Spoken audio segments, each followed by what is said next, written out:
Hola amigos, ¿cómo están? He recibido muchos mensajes por parte de ustedes quejándose de la actuación de jueces, de fiscales, y me han consultado qué es lo que se puede hacer como abogado defensor ante las malas actuaciones de los jueces y fiscales. Muchos de ustedes me han mencionado, por ejemplo, que los fiscales acusan por acusar. También me han comentado que los jueces llaman a juicio sin que exista una prueba que determine la materialidad y la responsabilidad de una persona procesada únicamente por el hecho de que el fiscal acusó. Inclusive me han mencionado casos en que en los tribunales penales se condena a personas por meras presunciones, lo que está prohibido totalmente por la ley.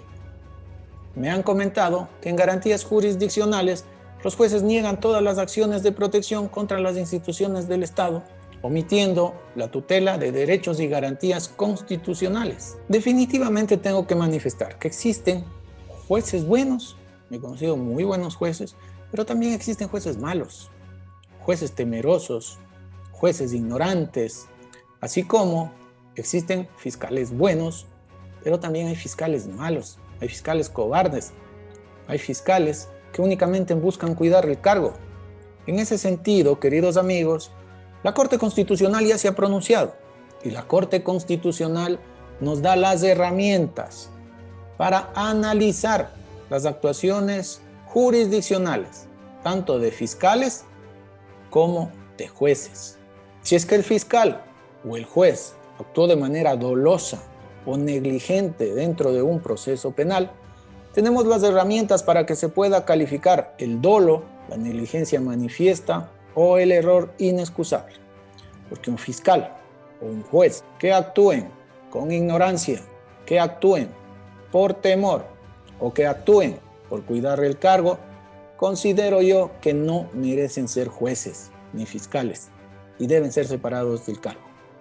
Ahora bien, ¿qué nos dice la Corte Constitucional sobre el dolo, la negligencia manifiesta y el error inexcusable? La Corte Constitucional, mediante sentencia número 3-19-CN/20, se ha pronunciado sobre el dolo, manifiesta negligencia y error inexcusable en las actuaciones judiciales. La Corte Constitucional, ¿qué dice sobre el dolo? Ha referido que para que exista dolo es suficiente que quien cometa la falta tenga conocimiento o conciencia de que determinada conducta infringe o quebranta sustancialmente su deber jurídico. Es decir, que un juez o un fiscal actúan con conocimiento en contra de la norma. Por eso existe dolo en el despacho o en las actuaciones jurisdiccionales. Sobre la manifiesta negligencia, la Corte Constitucional ha establecido lo siguiente. En materia disciplinaria, es una forma de culpa que se caracteriza porque el agente infringe su deber, pero sin el conocimiento del mismo, siendo justamente esta falta de cuidado en informarse de manera adecuada y actuar conforme a dicho deber, lo que le hace imputable.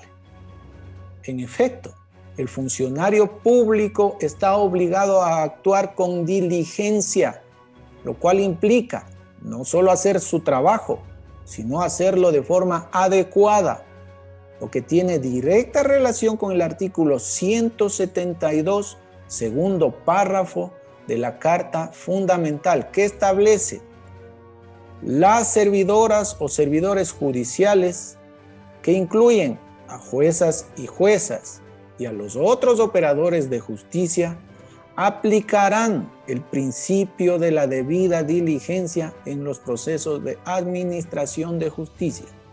Seguidamente, el inciso tercero del mismo artículo de la Constitución señala: las juezas y jueces serán responsables por el perjuicio que se cause a las partes por retardo, negligencia, denegación de justicia o quebrantamiento de la ley.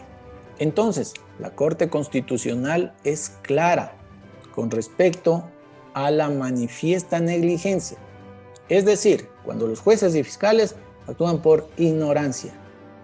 Finalmente, La referida sentencia de la Corte Constitucional se pronuncia también sobre el error inexcusable y manifiesta lo siguiente. El error judicial puede entenderse como la equivocación, generalmente imputable al juez o tribunal, en el ejercicio de sus funciones jurisdiccionales y consiste en sentido amplio en una inaceptable interpretación de las normas jurídicas o alteración de los hechos referidos en la litis. Estos casos generalmente suceden cuando el juez tiene miedo, cuando el juez o el fiscal están cuidando el cargo, en los casos mediáticos, donde la prensa presiona a los jueces y presiona a los fiscales. En esos casos, muchos jueces hacen una inaceptable interpretación de las normas jurídicas y en ciertos casos alteran los hechos referidos a la litis, con el propósito de que la prensa no les cuestione.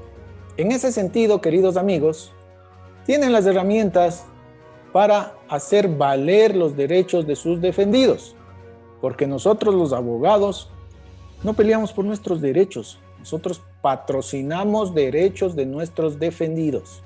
De esta manera, también invito a los señores jueces y fiscales a actuar de manera objetiva a los fiscales y de manera imparcial a los señores jueces, recordándoles que la Corte Constitucional también ha establecido que se encuentra vetado al Consejo de la Judicatura iniciar sumarios de oficio.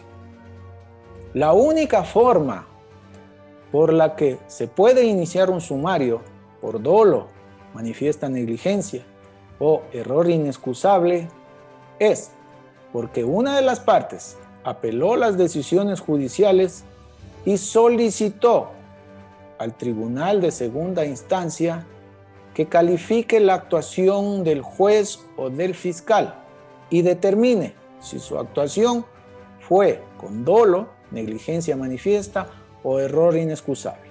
Si el Tribunal de Alzada determina que el juez o el fiscal actuaron con dolo, manifiesta negligencia o error inexcusable, se podrá iniciar un sumario para la destitución de este funcionario. Y debo insistir que el Consejo de la Judicatura perdió la facultad para iniciar sumarios de oficio por dolo, negligencia manifiesta o error inexcusable, que era una herramienta para interferir en la actuación de los funcionarios judiciales. Espero que estos consejos sean de ayuda para todos ustedes, en particular de sus defendidos, de nuestros defendidos, para que se respeten sus derechos constitucionales. Muchas gracias.